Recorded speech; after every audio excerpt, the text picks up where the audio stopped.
So in 1994, when I headed to the United States, I was coming with the idea of studying journalism. I wanted to learn the skills to write about the situation in my country. I was coming from an event that had drastically changed my life. I was heading to Knoxville, Tennessee to college.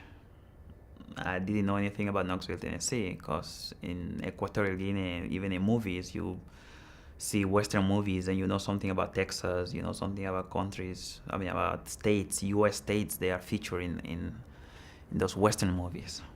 But I was coming to Knoxville with a lot of hope.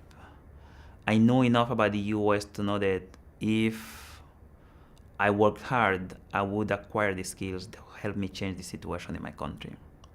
And in Knoxville, Tennessee, I found wonderful professors and wonderful friends that helped me really stay focused on what was important, both as far as college and personally.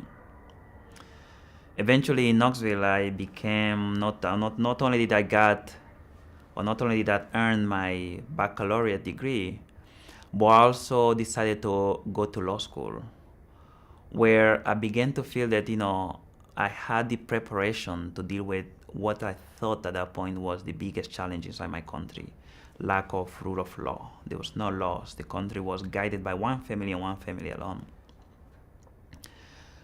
And again, the professors that I had in law school were instrumental in helping me figure out how do you use law for what laws are meant to be used for.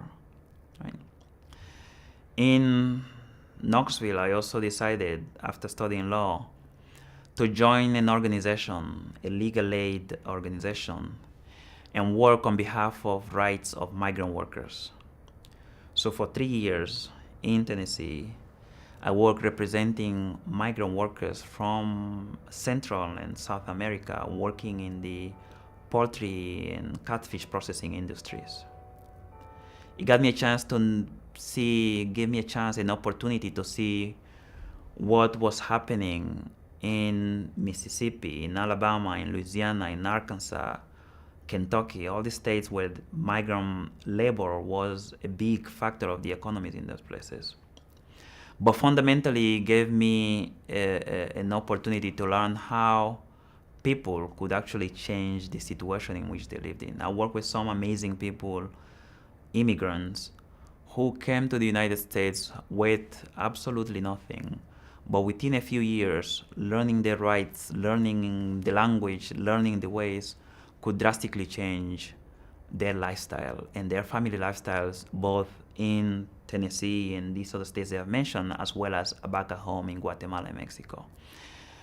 3 years into doing that type of work, I realized that yes, change is definitely possible.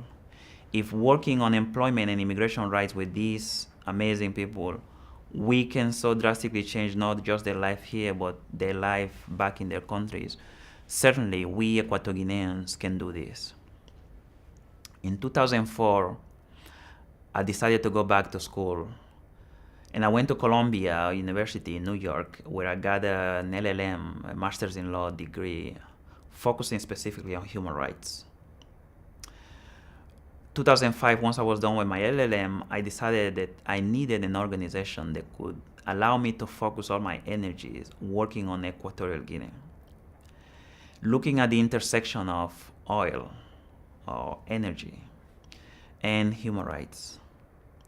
I do believe that oil production, the revenues from oil, can be a source for good in places like Equatorial Guinea.